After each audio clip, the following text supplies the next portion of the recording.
Good morning दोस्तों। जैसा कि मैं रुपेश मौर्य मार्शल और लास्ट इसके पहले हम लोग वीडियो बनाई थी, उसमें हमने आपको बताया था कि ट्रेडिंग अकाउंट को हम लोग कैसे बनाते हैं। इसके साथ ही साथ फिर हमने आपको कल बताया था कि प्रॉफिट एंड लॉस अकाउंट, जैसा मैंने देखिए कल बताया था कि प्रॉफिट एंड लॉस अकाउंट कैसे बनाते हैं। इधर सारे डायरेक्ट इनडायरेक्ट एक्सपेंसेस होते हैं, इधर सारे इनडायरेक्ट इनकम्स होती हैं। बैलेंस निकालते हैं तो नेट प्रॉफिट हमको निकल के आता है और हमारा नेट लॉस निकल के आता है। आज उसी के आगे का जो हमारा तीसरा पॉइंट है, यानी कि ट्रेडिंग अकाउंट खत्म हुआ, प्रॉफिट एंड लॉस खत्म हुआ, तो तीसरा जो अकाउंट बनता है उसको हम लोग बोलते हैं बैलेंस शीट। यानी फाइनल अकाउंट जो होता है वो तीन चीज़ों को मिलकर बनता है। पहला होता है पहला होता है ट्रेडिंग अकाउंट, दूसरा होता है प्रॉफिट एंड लॉस और तीसरा होता है बैलेंस शीट। तो आज अभी हम लोग क्या सीख रहे हैं कि बैलेंस शीट और प्रॉफिट एंड लॉस और ट्रेडिंग अकाउंट में कौन कौन सी मदें जाती हैं। फिर इसके बाद हम लोग क्वेश्चन लगाना शुरू करेंगे, तो इससे आपको इजी वे में पता चल जाएगा कि हम किस तरीके से चीज़ों को सॉल्व कर सकते हैं। तो देखिए, तो ये एक साइड होता है बैलेंस शीट में। देखिए पार्टिकुलर और ये सब सारी चीज़ में नहीं होती हैं। इसमें पहला होता है लायबिलिटी का पक्ष, यानी कि दायित्व, अमाउंट, एसेट्स और अमाउंट, यानी कि कंपनी के ऊपर क्या क्या दायित्व हैं, यानी कि लायबिलिटीज़ क्या क्या हैं, यानी कि कंपनी के ऊपर कर्ज कितना है। एक तरह से समझिए, कंपनी ने कितना पैसा उधार लिया है और कंपनी के पास कितना पैसे की संपत्ति पड़ी हुई है। यानी कि ये हमेशा क्या होना चाहिए, इक्वल होना चाहिए। यानी अगर हमने 100 रुपये का लोन लिया है तो 100 रुपये की कंपनी में संपत्ति भी होनी चाहिए। अगर नहीं है, इसका मतलब हमारा बिजनेस सही तरीके से नहीं चल रहा है। ठीक है, तो अब हम लेके चलते हैं। पहला है कैपिटल, सबसे पहले लेते हैं। चूँकि कैपिटल एक पूंजी होती है जो कि कई लोगों के द्वारा लगाई जाती है। तो मालिक, आप लोग सेपरेट एंटिटी कॉन्सेप्ट यानी कि पृथक अस्तित्व की अवधारणा को आप लोगों ने पढ़ा होगा।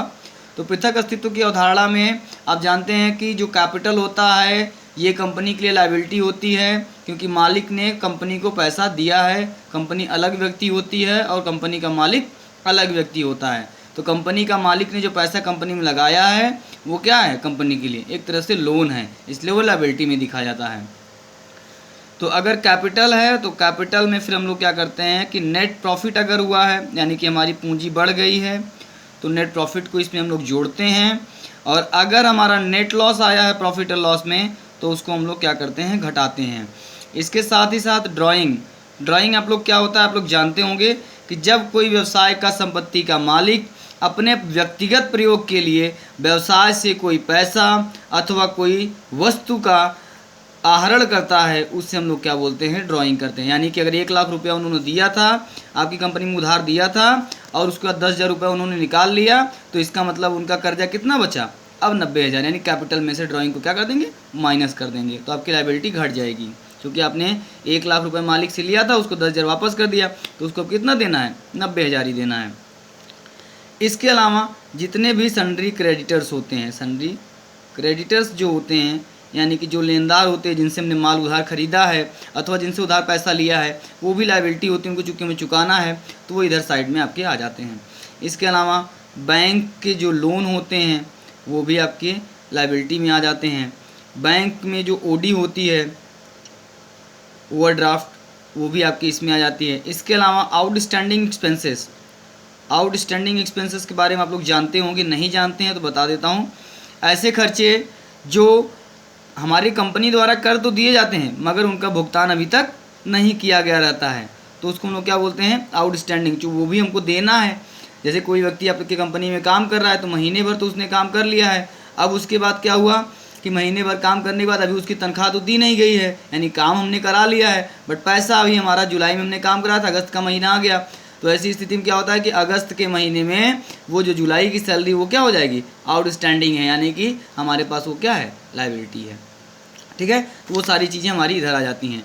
इसके अलावा इधर एसेट्स की अगर हम बात करें तो एसेट्स में देखिए दो तरीके की एसेट्स होती हैं, एक होती हैं फिक्स एसेट्स और दूसरी होती है करंट एसेट्स। एसेट्स भी हमारी दो टाइप की होती हैं। तो फिक्स एसेट्स में जैसे आपकी फर्नीचर हो गया, बिल्डिंग हो गई, लैंड्स हो गए, ये सब सारी चीज़ें इसमें आ जाती हैं, जो भी आपकी फिक्स एसेट्स हैं। करंट एसेट्स में जैसे आपका कैश हो गया, कितना कैश आपके पास बचा, वो भी संपत्ति आपकी है। बैंक में कितना पैसा है, कैश एट बैंक में कितना, सारे बैंक्स के नाम भी आप लिख सकते हैं। अब उसके अलावा आपके जो सन्ड्री डेटर्स हो गए, यानी कि जिनको आपने पैसा उधार दिया है या उधार माल दिया है, वो सन्ड्री डेटर्स के लिस्ट में आ जाते हैं। उसके अलावा आपका जो प्रीपेड एक्सपेंस होता है, प्रीपेड एक्सपेंस यानी कि प्रीपेड कभी कभी क्या होता है कि जैसे पोस्टपेड तो हो गया यानी कि आउटस्टैंडिंग तो हो गई, उसके अलावा क्या होता है प्रीपेड एक्सपेंसेस होते हैं। प्रीपेड एक्सपेंस मतलब कि जैसे किसी एम्प्लॉय ने आपसे एडवांस ले लिया कंपनी से, अभी काम नहीं किया है, तो अब जब वो काम करेगा तब तो उसका पैसा हम लोग को देना है, यानी कि अभी उसने पैसा हमसे एडवांस लिया है, वो हमारी संपत्ति के रूप में, इसलिए उसको हम संपत्ति साइड में दिखाते हैं। इसके अलावा जो हमारा माल साल के अंत में बच जाता है, वो उसको क्लोजिंग स्टॉक को, वो भी हम यहाँ पे दिखा देते हैं। तो इस तरीके से हम देखेंगे कि ये पूरा बैलेंस शीट के सारे आइटम आपके कंप्लीट होते हैं। अब इसके बाद आपको हम सवाल लगाना भी बताएंगे, और इसके बाद मेरी अगली एक वीडियो होगी, उसमें सबसे मैं पहले ईजी वे में बता दूंगा कि डायरेक्ट एक्सपेंस और इनडायरेक्ट एक्सपेंस को कैसे आप लोग बिना रटे समझ जाएंगे। ठीक है, बाकी अगर वीडियोज़ आपको अच्छी लग रही हैं तो शेयर करिएगा और इसको सब्सक्राइब करिएगा। Thank you.